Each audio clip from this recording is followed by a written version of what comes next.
Hi friends, आज आपका इस वीडियो में बहुत बहुत स्वागत है। आज इस वीडियो में मैं आपको लिमिटेशन एक्ट के सेक्शन 3 के बारे में पढ़ाऊंगा।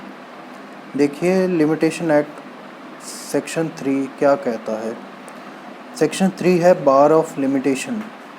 लिमिटेशन के बाद कोई भी सूट, अपील और एप्लीकेशन जब भी फाइल होगी तो वो सीधा लायबल होगी टू बी डिसमिस्ड। उसे डिसमिस किया जाएगा, उसको अलाउ नहीं किया जाएगा। और सेक्शन 3 क्या बताता है कि सेक्शन 4 और सेक्शन 24 तक, सेक्शन 4 से लेकर सेक्शन 24 तक जो भी प्रोविजंस दिए गए हैं उनको ध्यान में रखकर ही कोई भी एक्सेप्शन, कोई भी सूट, एप्लीकेशन और अपील को ही दी जाएगी। इसके अलावा कोई भी एक्सेप्शन नहीं दी जाएगी। इन सेक्शंस के अंदर जो भी सूट, अपील और एप्लीकेशन फॉल नहीं करती वो सीधा लायबल होगी टू बी डिसमिस्ड। वो सीधा डिसमिस किए जाएंगी, अलाउ नहीं होगी, उन्हें मान्यता नहीं दी जाएगी।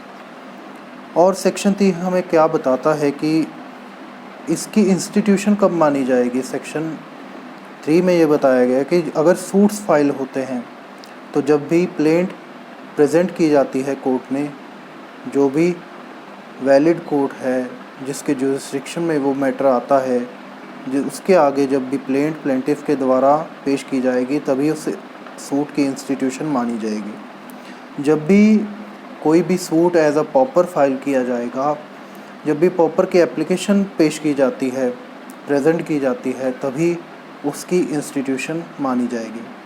अगर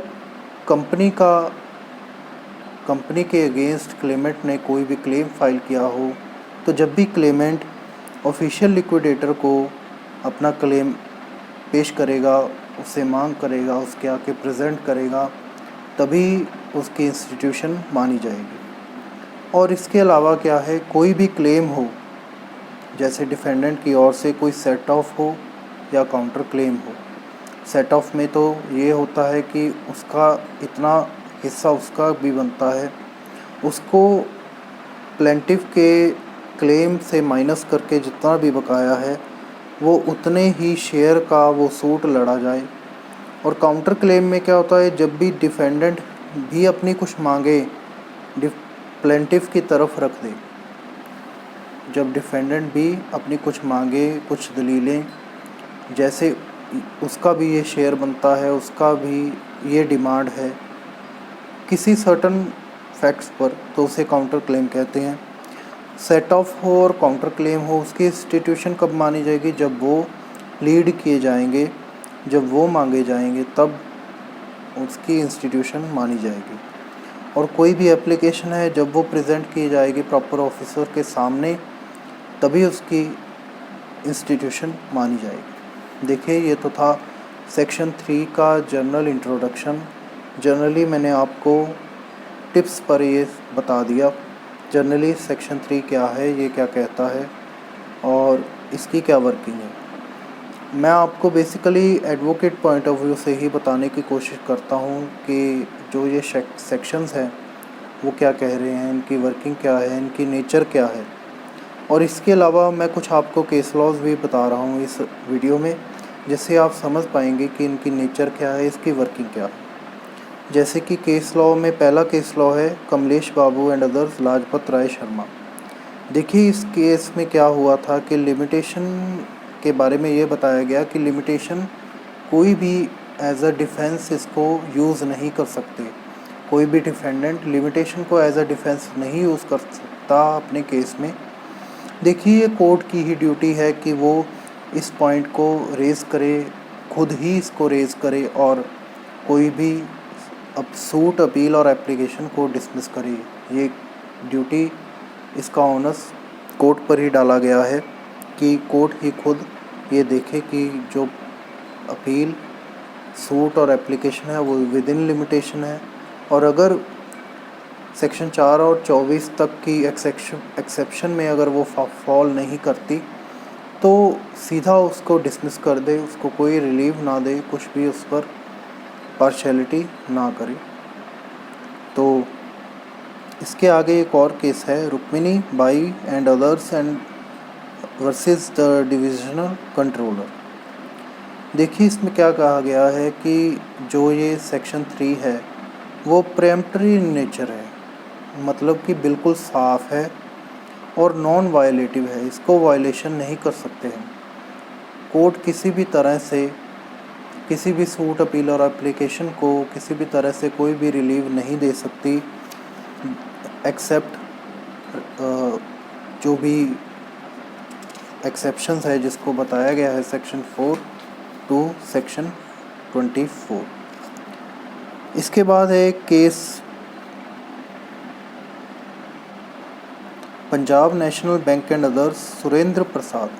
इसमें क्या हुआ था कि जैसे लिमिटेशन के बाद कोई भी सूट जिसकी जुडिशियल रेमेडी ख़त्म हो जाती है, जैसे कोई भी क्रेडिटर है उसने किसी को पैसे दे दिए डेप्टर को, और जैसे कि 3 साल की लिमिटेशन सूट फॉर रिकवरी को फाइल करने की निकल गई, पर इससे क्या होता है, जो भी लिमिटेशन एक्ट के प्रोविज़न है वो क्या करते हैं, इसमें कहा गया इस केस लॉ में कि जो भी लिमिटेशंस के सेक्शंस हैं वो जुडिशियल रेमेडी को ही बार करते हैं, सब्सटेंटिव राइट को नहीं ख़त्म करते। इससे क्या हुआ, इस केस में कहा गया कि क्रेडिटर को ये हक है कि अगर उसके पास कोई भी अमाउंट आती है डेप्टर की तरफ से, तो उस अमाउंट को वो अपने पुराने अमाउंट में एडजस्ट कर सकता है जिसका राइट वो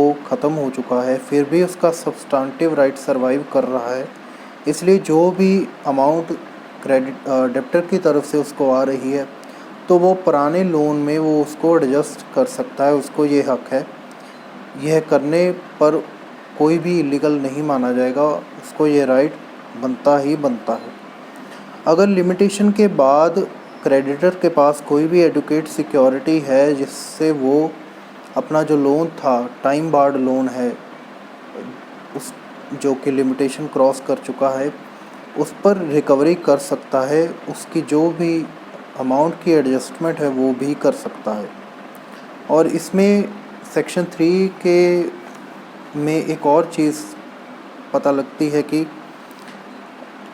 CPC का भी एक प्रोविज़न है, ऑर्डर 7 रूल 6। इसमें भी यह स्पेसिफिक प्रोविज़न है कि जिससे जो भी प्लेंटिफ है, अगर उसका सूट आफ्टर लिमिटेशन है, टाइम बार्ड है, तो वो क्या कर सकता है, एक रीज़नेबल कॉज अपनी प्लेंट में प्लीड करके कोर्ट से रिलीव ले सकता है कि ये जो इवेंट था ये अब अराइज हुआ, अब ये लिमिटेशन क्रॉस कर चुका है, with in limitation case file ना करने के मेरी ये रीज़न्स हैं। अगर वो जस्टिफाइड होंगे, रीज़नेबल होंगे, तो सिविल कोर्ट उस सूट को एक्सेप्ट कर सकती है। ये भी एक अच्छा प्रोविज़न है। ये सिर्फ सूट के लिए प्रोविज़न है, जो भी अपील्स के लिए है वो सेक्शन 5 में है, इसी एक्ट में कंडोनेशन ऑफ डिले, उसमें एप्लीकेशन फाइल करेंगे अपील के साथ कंडोनेशन ऑफ डिले के लिए, उसमें भी reasonable and just cause he देखा जाता है। एक अगला केस लॉ है Maharashtra state road transport corporation versus Raoji Harilal. इसमें क्या कहा गया है, एक्ट कोई भी कोर्ट को इनहेरेंट पावर्स नहीं देता।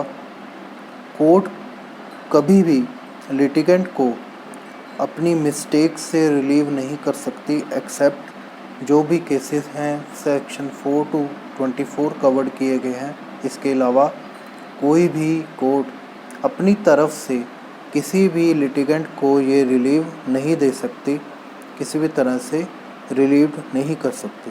इसमें ये बात कही है। एक और केस है गोवर्धन वर्सेस दाऊ दयाल। इस केस में क्या कहा गया कि कोई भी दो पार्टीज़ अपनी रजामंदी से, अपने कंसेंट और किसी भी तरह के एग्रीमेंट से कोई भी लिमिटेशन पीरियड में एक्सटेंशन और अल्टरेशन नहीं कर सकती।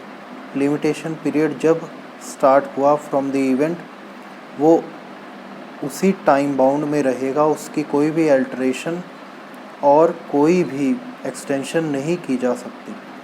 देखिए, इस वीडियो में इतना ही था। मैंने आपको सेक्शन 3 के बारे में यह समझाया कि सेक्शन 3 क्या कहता है, और इसमें के रिलेटेड जो भी केस लॉज हैं, इससे भी आपको इस टॉपिक पर एक रोशनी पड़ती है कि सेक्शन 3 क्या कहता है, जुडिशियल माइंड क्या कहता है, जुडिशियल प्रेसिडेंट क्या कहते हैं।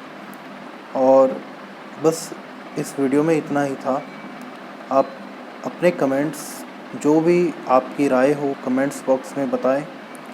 मैं आपकी जो भी क्वेरीज़ होंगी उसको भी सॉल्व करूंगा, और आपकी जो भी रिकमेंडेशंस होंगी आगे की मैं वीडियोस में उन्हें भी इम्प्लीमेंट करने की कोशिश करूंगा। आपका वीडियो देखने के लिए बहुत बहुत शुक्रिया।